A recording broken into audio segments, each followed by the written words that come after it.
kita tidak perlu kecil hati, tidak perlu takut urusan kalah, digugat EU, kita kalah, kemudian kita mundur, enggak. Nah, nanti ada babak kedua lagi kita ingin lakukan. Karena apapun yang namanya negara maju, itu juga ingin mempertahankan dirinya tetap menjadi negara maju. Itu pasti.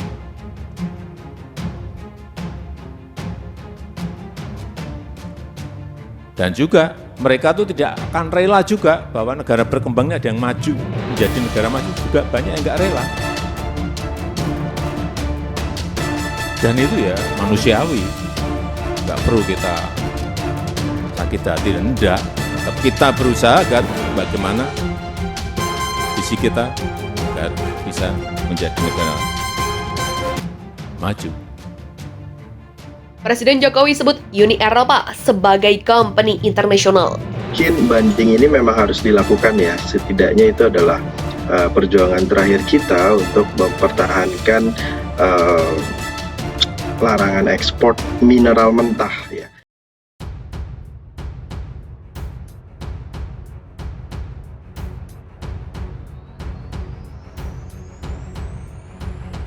Presiden Jokowi menegaskan, pemerintah Indonesia tetap akan melanjutkan kebijakan menghentikan ekspor tambang nikel dalam bentuk bahan mentah.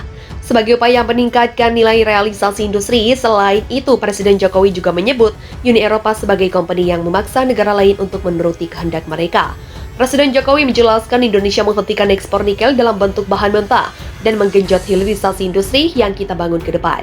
Ini adalah sebuah ekosistem besar, bukan proyek kecil-kecil. Oh, ini ada proyek apa yang tidak kita punya untuk mencapai ke sana. Kita punya nikel, punya tembaga, minyak bauksit, timah. Dampaknya pada tahun 2021, lalu nilai ekspor nikel melompat berkali-kali lipat. Akibat kebijakan itu, Indonesia digugat oleh Uni Eropa di WTO dan kalah. Indonesia kalah dalam kasus tersebut karena produk tambang itu milik rakyat Indonesia sendiri.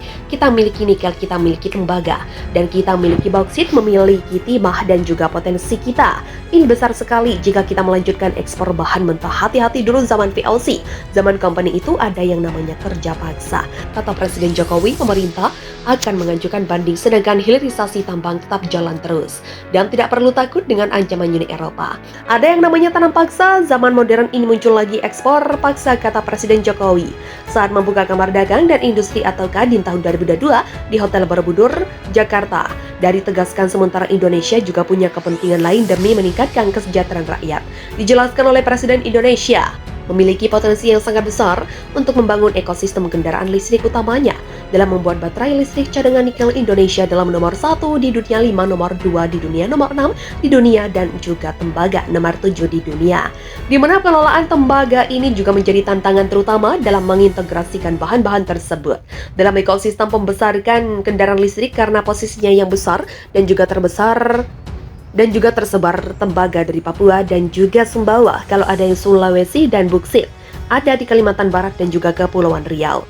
Ketika ekosistem besar kendaraan listrik tersebut terjadi, maka investasi akan datang dengan sendirinya, di mana Indonesia terbuka terhadap investasi asal para investor, menggandeng perusahaan swasta Indonesia atau BUMN, sehingga terjadi transfer teknologi. Pada akhirnya kendaraan ekosistem besar kendaraan listrik akan mendongkrak pendapatan negara, baik melalui penerimaan pajak royalti, dividen, biaya ekspor, hingga penerimaan negara bukan pajak atau PNBP.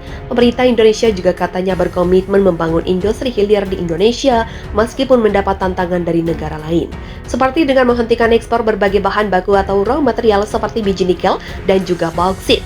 Di mana keputusan ini yang dipermasalahkan Uni Eropa yang mengajukan gugatan atas larangan ekspor nikel Indonesia ke Badan Penyelesaian Sengketa Organisasi Perdagangan Dunia atau diskusi atau handbody DSP World Trade Organization atau WTO. Namun Jokowi juga meminta agar tidak perlu khawatir dan takut meski kebijakan Indonesia banyak ditentang negara lain. Jokowi pun membeberkan alasan kenapa Uni Eropa menggugat Indonesia ke luar negeri, maka industri Uni Eropa akan mengalami gangguan. Kenapa Uni Eropa menggugat? Karena industrinya banyak di sana. Jika kita kerjakan hilirisasi di sini, artinya di sana ada pengangguran, ada pabrik industri tutup. Tapi negara kita ingin jadi negara maju dan buka lapangan kerja, kata Jokowi. Berhasil mengembangkan hilir di dalam negeri tahun ini, nilai tambah melesat 514,3 triliun rupiah. Di mana Presiden Joko Widodo baru-baru ini mengumumkan larangan ekspor bahan mentah bauksit pada Juni 2023. Larangan ekspor bauksit itu menyusul identifikasi nikel yang sudah dilakukan pemerintah. Jokowi mengatakan dengan larangan ekspor bauksit itu diproyeksikan RI akan memperoleh keuntungan berkali-kali lipat. Diperkirakan dari hilir iritasi, bauksit RI juga akan menghasilkan 70 triliun bauksit itu kita umumkan di bulan Desember mulai Juni 2023 dan kita akan hindarisasi dalam negeri lompatannya dari 20 kurang lebih menjadi 70 triliun, kata Jokowi. Selain itu juga mengakui bahwa masih banyak PR yang harus dilakukan pemerintah untuk membuat sistem integrasi bahan mentah tersebut menjadi barang setengah jadi memang tidak mudah. Mengintegrasikan semuanya harus terintegrasi sehingga nantinya bisa menjadi ekosistem kendaraan listrik yang ke depan memberikan masa depan yang cerah. Karena seluruh negara butuh mobil listrik, Jokowi menuturkan. Dari hilirisasi yang dilakukan pada nikel, RI mendapatkan keuntungan yang meningkat dari sejumlah sebelumnya, yaitu sebesar 17 triliun menjadi 360 triliun, di mana itu adalah lompatan besar lagi. Tapi apabila menjadi ekosistem baterai dan juga mobil listrik, itu bisa memberikan nilai tambah ratusan kali. Jokowi melanjutkan pemerintah tidak akan gentar atas kalahnya Indonesia soal nikel yang digugat The World Trade Organization atau WTO. Dia sampaikan kepada pembantu jangan mundur karena inilah yang akan jadi lompatan besar peradaban negara Asia si pemasok energi mineral dan juga batu bara Indonesia. Kebijakan Presiden Jokowi sudah tepat dengan luaran ekspor bahan mentah nikel dan juga fokus untuk membangun di dalam negeri, di mana setuju dan pendukung Presiden Jokowi harus membangun industri dalam negeri, katanya. Dalam keterangan tertulis di Jakarta pada Senin, dia menegaskan tidak hanya menghentikan nikel, Presiden Jokowi juga telah mengumumkan pelarangan ekspor mineral mentah berupa biji bauksit pada tahun 2023 mendatang. Angga Wira berpendapat kebijakan itu juga sangat tepat untuk masa jabatan kepemimpinan Presiden Jokowi yang kurang lebih 2 tahun. Berharap Presiden selanjutnya berkomitmen melanjutkan kebijakan Presiden Joko Widodo.